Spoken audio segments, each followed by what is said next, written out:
Takže čau, vítejte u videotutoriálu na to, jak vlastně, když máte TV tuner, každý víte, co jste, tak jak ho přes internet dostat do jiného počítače. Nevím, mělo by to jít i přes internet normálně, ale jde to přes Wi-Fi, to jde, tam odzkoušené, přes normální net nevím, ale myslím, že to jde taky. Je tam spousta dalších možností, jako například, že můžete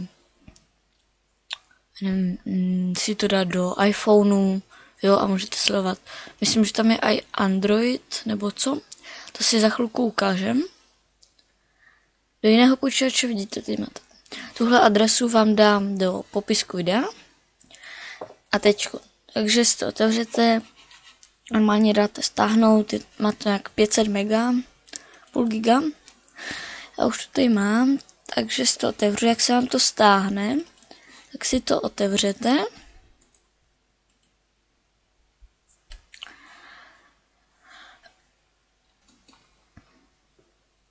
No, někdo se nám to načítá moment. Já ještě se zkusím ještě jednou otevřít. Už prostě tak dlouho načítá. Já to na chvilku stopnu, moment. Tak jo, už to tu mám.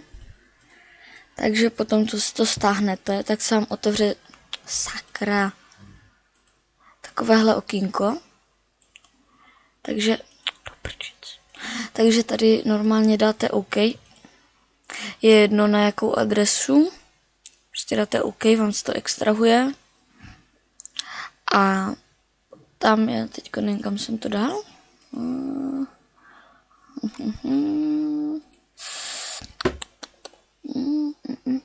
Jo, extrahuje se vám to do té složky, kde máte ten soubor, tu instalačku. Takže tady. A toho si nemusíte všímat, vám se tady, jak se to extrahuje. Tak když to zavřete, tu instalačku, tak to tady můžete přes ten launcher zapnout. Ale jak se vám to extrahuje, tak se to samo zapne, takže se o nic nemusíme starat. Takže akorát počkáme.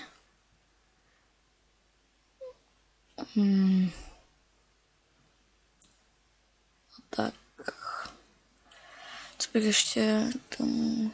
Jo, kdybyste náhodou chtěli, jak nastavit tuner, nebo jak ho připojit a tak napište do komentů, nebo kdybyste měli nějaký problém samozřejmě. A teďkon potřebujeme program. Jo, tady máte TV Center, Windows Media Center, můžete si nainstalovat přesně proto tyhle dva. Doporučuji spíš Windows Media Center.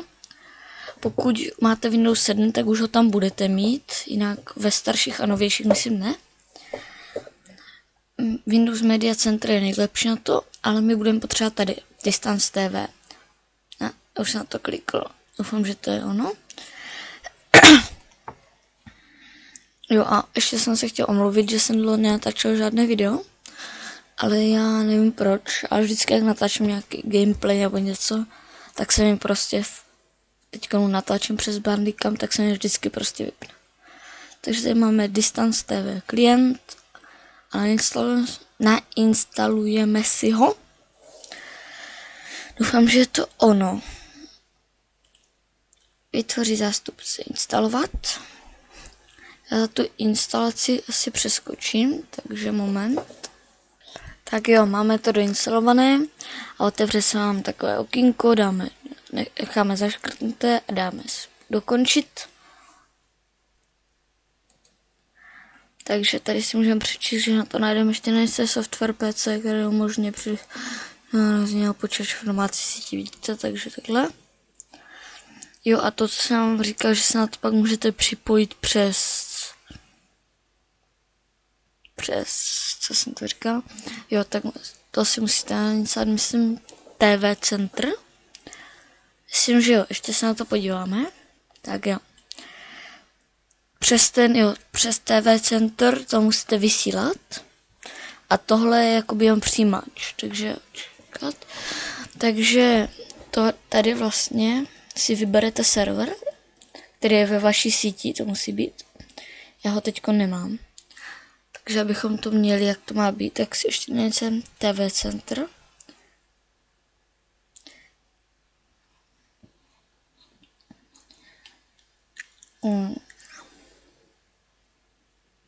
Zase klasická instalace. Prostě proklíkáte svědové číslo, plná verze, zkušební verze, to je jedno. Aspoň mě bude chtít licenční číslo, takže dáme zkušební. Já mám tam někde vzadu licenční číslo, ale teď to hledat nebudu. Takže další. Jo, pak tady jsou vlastní. Dejte tam radši plná. A víte, co já dám taky plná, ať mám jistotu vytvořit zástupce aplikace na ploš. Připnu hlavní panel za nic, takže další instalovat. Zase přeskočíme na už nainstalováno, takže omlouvám se za přerušení, já jsem teď přerušil díl, takže doufám, že si spojený, kde jsem skončil. Jo, takže dáme dokončit. Mám nové hry tady, jak se můžete podívat, Far Cry 3, Blood Dragon. Už jsem zprovoznil Assassin's Creed, jsem ji nějak odinstaloval, Sniper Elite a to bude asi všechno. A nyní tady máme,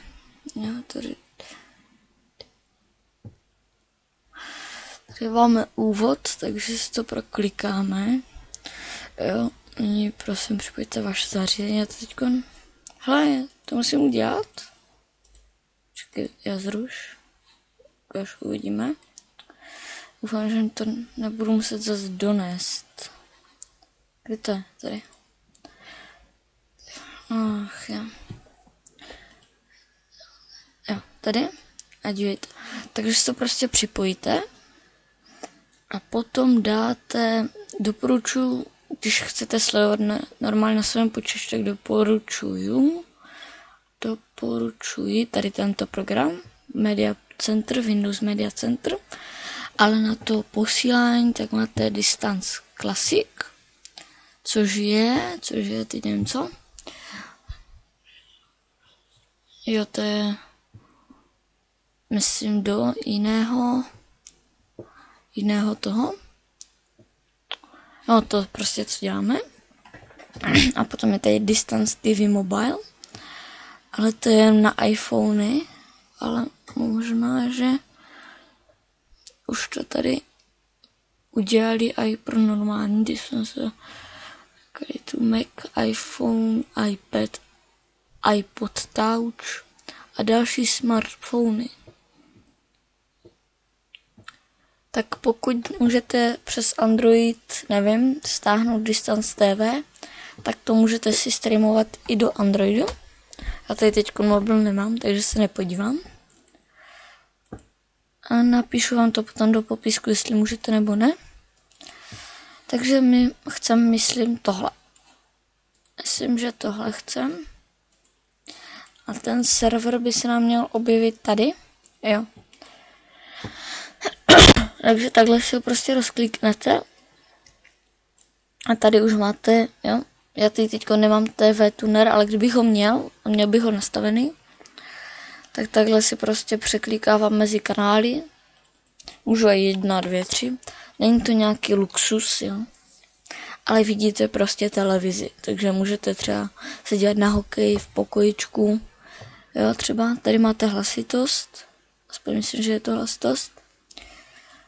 No a to bude asi všechno, co bychom tady ještě o tom řekli. Dát já spořič, velikost okna, přesně po stranu. Tady si ještě můžete nastavit kvalitu, když dáte pravým a nastavení.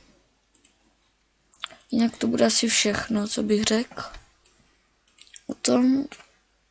Jinak tady máte potom, kdyby někdo nevěděl, jak si nastavit TV tuner, tak mi napište do komentů a já udělám.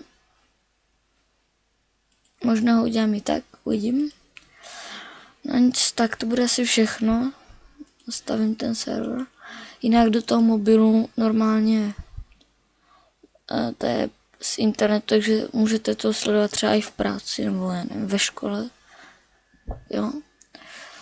A z vaší lokální sítě to jakoby přes vaši Wi-Fi no jenom.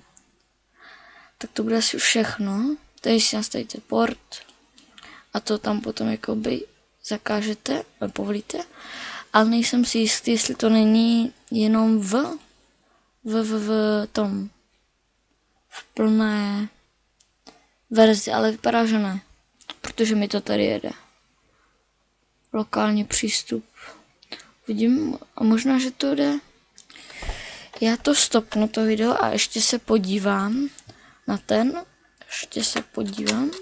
na mobil, jestli to jde, abych vám hned mohl říct. Přednastavený PIN. 0.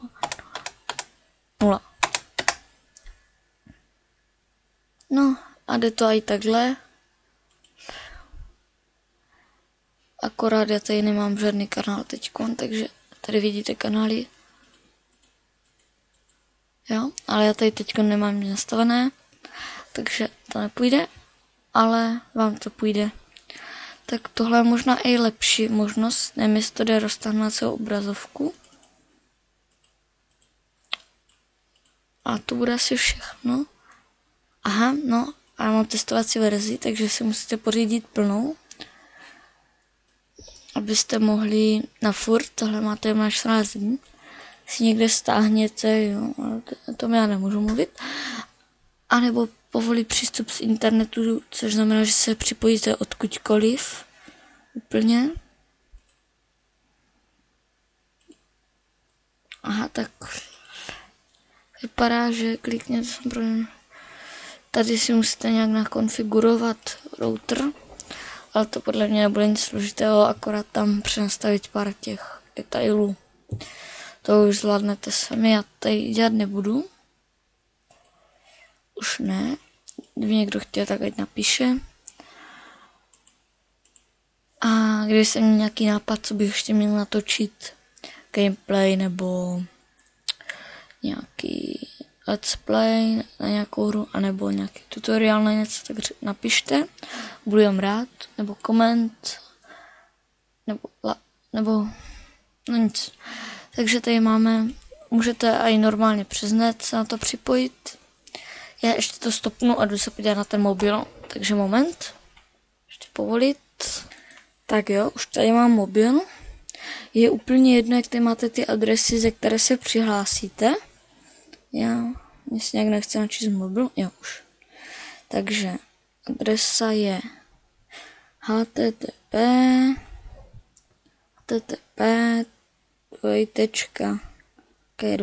tady.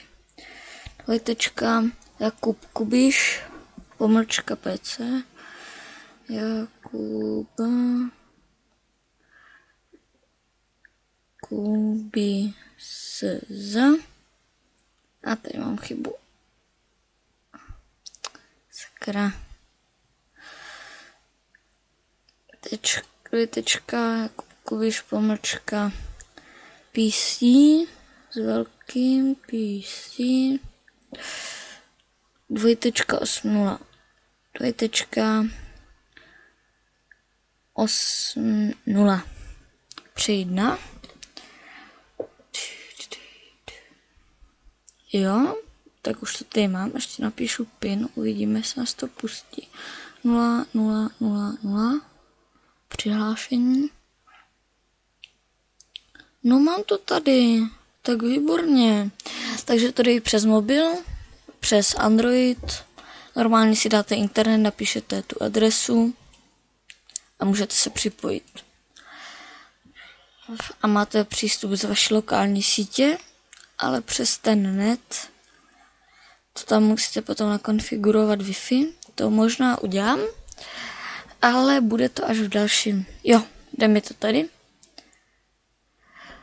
Výborně, takže to jde. A tady tohle uděláme až v dalším videotutoriálu. Takže čau a dívejte se, like, odběr a čau.